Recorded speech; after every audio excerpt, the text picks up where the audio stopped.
Y ahora sí, vamos a comenzar con nuestro siguiente invitado, una charla, una entrevista que nosotros ya la hemos tenido previamente y que va a ser muy interesante. Ya saben que nosotros desde PTV siempre apoyamos a la lectura, les pedimos siempre que lean mucho y una fantástica opción es La bailarina, que es la opción de la que vamos a hablar con su autor, con Pedro Rojas. Pedro, muchísimas gracias por acompañarnos. Muchísimas gracias a vosotros por acogerme en vuestra casa. Un libro más. Uno más, el tercero. Y muy diferente. Muy diferente. Nos vamos de un plano como el que vimos en el otro lado de la realidad, ¿sí?, a otro distinto. ¿Qué nos vamos a encontrar con La bailarina? Pues lo que nos vamos a encontrar es un libro personal, sí, porque cada persona que la lea va a encontrar cosas que tal vez tenga dormidas o tenga escondidas y que nunca se ha planteado preguntarse. Sí. Entonces el recorrido por esta novela, que es una novela de género corto, que es cortita, pues le va a suponer un tema personal. El leerla va a ser algo personal en el que se van a encontrar muy identificados con recuerdos y sobre todo con qué quiero hacer con mi vida. Tenemos a Marcos, que es el protagonista, él es un escritor. ¿Cuánto hay de ti en él? Porque yo creo que eso yo lo tenía apuntado como lo primero que te quería preguntar a ti, ¿no? Decir, bueno, ¿cuánto hay de real en este libro? Yo recuerdo que esa misma pregunta se la hice yo a una escritora y ella lo que me comentó es que siempre el que escribe en parte se desnuda. Sí. Tiene un poco de mí esa novela, pero realmente lo que intento siempre con mis personajes es sacarlos de fuera. Sí. Soy muy observador e intento ver en todo el escenario que no todos los días contemplo, ver movimientos, personas, sí, situaciones, y luego intento plasmarla en las novelas. Tiene un poco de mí, pero no tiene ese tanto, sí, que tal vez pueda pensar alguien, sí, por el hecho de que Marcos sea escritor, de decir, sí, es el propio autor. Pues ahí no esta vez se equivocan. Bueno, como yo decía, tenemos a Marcos, que es el protagonista, además es un escritor a la antigua usanza. Bueno, pues tiene la absenta, ¿no? Que le acompaña durante todo el libro, que es pues el licor vinculado también a los escritores, a los artistas, ¿no?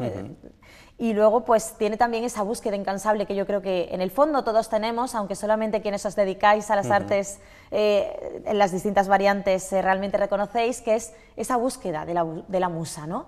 Ese algo que haga que nos despertemos y que digamos, oye, que la vida merece la pena por esto. Es un viaje que va realizando el escritor no tú, sino el escritor protagonista de la obra, bastante curioso y que hace que seamos nosotros al final quienes nos preguntemos una serie de cosas. Efectivamente. De hecho, todos somos conscientes y nos preguntamos cosas. Lo único que ocurre es cómo vemos las cosas. Si la sociedad nos hace seguir un camino, llamémoslo como borregos, sí, pues todos vamos como borregos y no vamos a tener esa curiosidad, sí, porque normalmente el pastor que tiene una oveja curiosa la sacrifica. Entonces en la sociedad pasa igual, no debemos ser muy curiosos porque la sociedad automáticamente nos señala. Sí. Por tanto, esa habilidad la tenemos todos, todo es cuestión de encontrarla. Por eso el libro intenta hacer preguntas. Marcos va de alguna forma a hacer preguntas al que va leyendo, sí, para que descubra ese lado observador que tiene, o ese lado dormido que todos tenemos. Y yendo un poco a la pregunta que me hacías, ese recorrido que hace, sí, es algo que todos nos hacemos alguna vez. ¿Qué propósito tengo yo en la vida? ¿Qué misión? ¿Qué visión? ¿Qué es lo que realmente quiero hacer? ¿Estoy haciendo lo que realmente quiero hacer, sí, o realmente estoy haciendo lo que me imponen que haga? Sí. En síntesis, viene a ser eso. A mí me parece muy curioso que después de cada capítulo, que además son muy cortitos, algo que se agradece, ¿no? Porque además se engancha más. Yo creo que los capítulos cortos enganchan más al lector, por lo menos a mí como lectora me pasa eso. Y después de cada capítulo tenemos una pregunta en concreto, que es un poco lo que deja descolocado al lector, ¿no? Porque dice, bueno, si yo estoy leyendo una obra totalmente ajena a mí, no tengo nada que ver, simplemente la estoy leyendo y de repente me dicen, oye, no, piensa tú, ¿qué estás haciendo tú? ¿En qué te estás equivocando? ¿Qué hay en tu vida que si te gusta, que no? Eso es un punto que, bueno, pues que te define a ti. Sí, ahí sí intento yo definirme y intento buscar un estilo propio. de que el que lea mis novelas siempre se va a encontrar reflexiones, Sí. siempre se va a encontrar que los mismos personajes van a interpelar al lector y le van a hacer una serie de preguntas que tal vez no esperas y que te van a hacer reflexionar, pensar, Sí. cosa que hoy en día no se hace. Entonces, la idea es que el lector piense, reflexione, analice y luego pues critique y diga, pues es totalmente equivocado o mira, me hace de alguna forma remover conciencias, Sí. que es de alguna forma lo que pretendo. Tratas también otro tema que a mí me parece bastante importante, que es el trato por parte de las editoriales a los autores, ¿no? Y a los escritores. ¿Cómo es ese trato? Porque aquí vemos que Marcos el pobre vive pues casi con la soga al cuello, ¿no? Llamándole todo el día, diciéndole, oye, que tienes que hacer más, que tienes que escribir más, que se nos acaba el tiempo y que esto hay que presentarlo. Esa es la realidad que hay hoy en día en el mundo de la literatura. De esto no se vive, eso de entrada. Y luego, pues la verdad que depende de cada escritor. Yo no tengo presiones ni nada. Sí. A mí se me escribo, lo mando a mi editor lo ve y normalmente pues suele publicarlo, a no ser que él vea pues, algo anómalo. Sí. Pero realmente no hay. Ahora bien, en otra división, sí, en otra división ya sí te exigen que escribas sobre determinados temas. Sí. Entonces, y todo va un poco unido a ventas. Si no vendes, el contrato puede peligrar. Yo en este caso no tengo un contrato, pero un contrato que bueno, pues es simplemente de publicar y poco más. Con lo cual ahí no tenemos. Pero en otra división sí es verdad que se produce esto. También queda reflejado cómo los lectores nos arrimamos a vosotros, a los escritores, y a mí me ha hecho mucha gracia cuando llega una señora y le dice, ¿me puede firmar un libro de cocina? ¿No? Es como, ¿realmente esto ocurre? ¿Realmente llegamos sin leernos el libro y sin saber lo que tenemos para hablar con vosotros? Normalmente ocurren muchísimas cosas que suelen estar ahí a la orden del día y que es lo que antes comentaba de la observación. Observas muchas veces que la gente, por el hecho de decir, ¿qué ocurre allí? Uy, que ha venido alguien famoso, uy, yo voy, y me da igual, yo su libro no lo tengo, pero es que tengo uno de cocina, y ¿se me lo puede firmar? Mira, me ha firmado, no sé quién era, pero famoso era, porque estaba allí, había de gente. Entonces, funcionamos así, ¿no? Entonces, es verdad que ese tipo de anécdotas Ocurren. Sí. ¿Cómo está siendo entendido este libro? ¿Cómo está reaccionando el lector contigo? Pues están reaccionando bien. Es verdad que un libro necesita marketing, necesita canales de visibilidad. La editorial lo tiene, la editorial One Seuler lo tiene, Moreno Mejías, que es también otra que ellos tienen. Tienen. El libro, por ejemplo, puede estar en el Corte Inglés, Casa del Libro, en Amazon, se puede encontrar perfectamente. Pero no es lo mismo salir en un programa puntero de televisión, en el que simplemente el hecho de sacar el libro y que te lo presente Pepito Pérez, lo compra media España, aunque sea para llevarlo debajo del brazo, a tener más dificultad. Entonces, las diferencias son notables. Se notan. Pedro, la ilustración también de la portada es una maravilla. Tú vas de la mano de la persona que ilustra tus libros. Yo tengo suerte de contar con una persona, él se autodenomina o su signo, ¿no? Sí. Y todas mis portadas, la verdad que tengo suerte de contar con una persona tan creativa como él para que me haga este tipo de portadas, ¿no?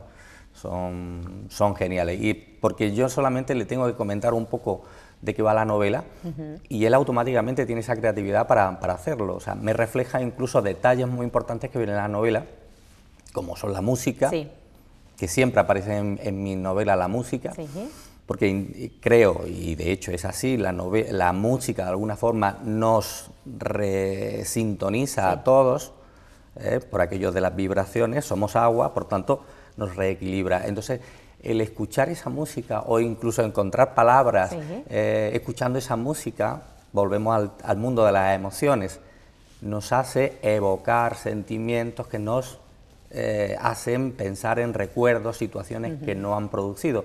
Por tanto, siempre la intento citar. Hay una en concreto que intento citarla. Y sobre todo para que el lector tenga esa curiosidad de decir, ¿qué música es esa? Ir a buscarla. Voy a buscarla. Lo mismo que la taza.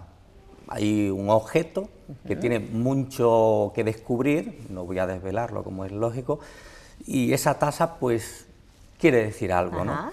Entonces pues eso, son pequeños detalles que vienen en la novela y que hacen que el lector pues piense, remueva su conciencia. ¿Cómo ha sido el proceso de creación, Pedro, hasta tener La bailarina? Pues el proceso siempre es lento o rápido, depende de las musas. Sí. Depende de cómo te vengan las musas. Nunca mejor dicho en este claro. caso. Te surge la idea y a partir de esa idea empieza a construir.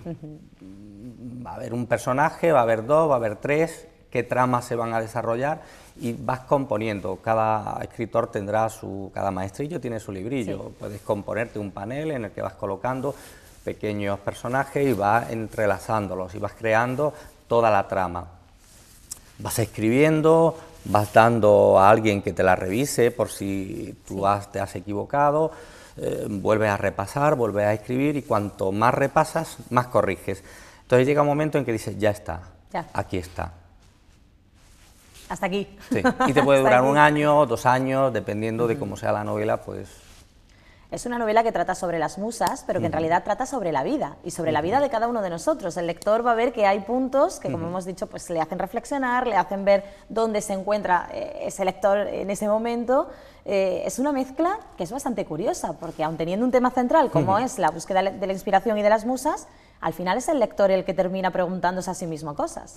Efectivamente, no deja de ser la vida de un escritor que tiene una serie de problemas y que el lector tiene los mismos, parecidos, o iguales o semejantes, con lo cual el mismo Marcos le está haciendo reflexionar al lector sobre cuál es tu planteamiento en la vida, qué estás haciendo, ese trabajo que estás haciendo, ¿lo haces motivado? ¿Sí? ¿No?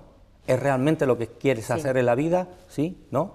Y sobre todo una reflexión importante que sí quise hacer al final, y como vamos en el tráiler, porque hicimos un tráiler de la novela, en el que queda muy bien reflejado todo el tema, es muchas veces de qué es lo que puedes hablar, de qué cosas puedes hablar de tu vida y qué cosas son las que tienes que callar.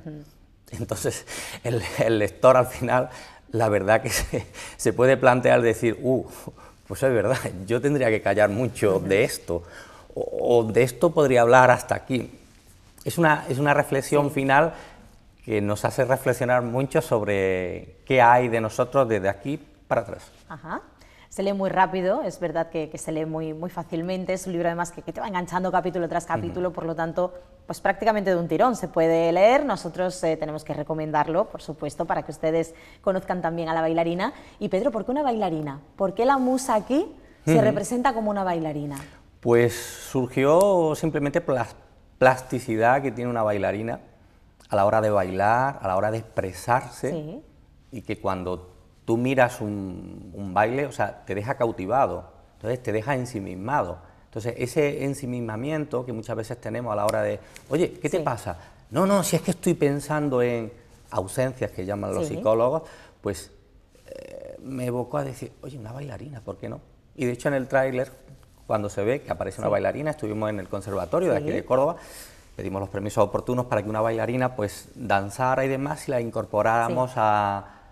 Se ve, ¿no?, esa plasticidad, cuando, si ahora lo vemos, el actor cuando está mirando a su musa, la bailarina, esa plasticidad de movimientos que tiene, al fin y al cabo es el arte, música, escritura, pintura, baile, es arte, y ese arte inspira. Bueno, ¿y después de la bailarina qué?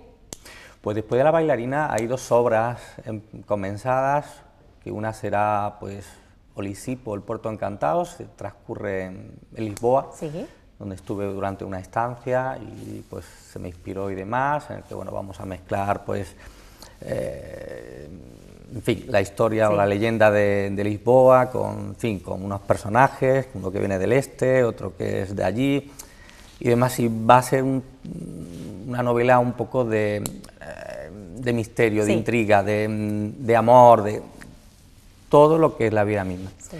Y luego hay otra que también está comenzada, que quiero tratar un tema que es la mediocridad.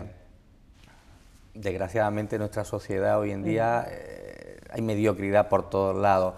Quiero reflejar en qué se está convirtiendo un poco la sociedad, ¿no? En la mediocridad en la que estamos viviendo. Entonces ahí habrá 2 personajes que hablarán, dialogarán, y tratarán ese tema. Pues nosotros tenemos muchísimas ganas de poder leer también y adentrarnos en esas historias, así que yo te espero pronto, ¿de acuerdo? De acuerdo.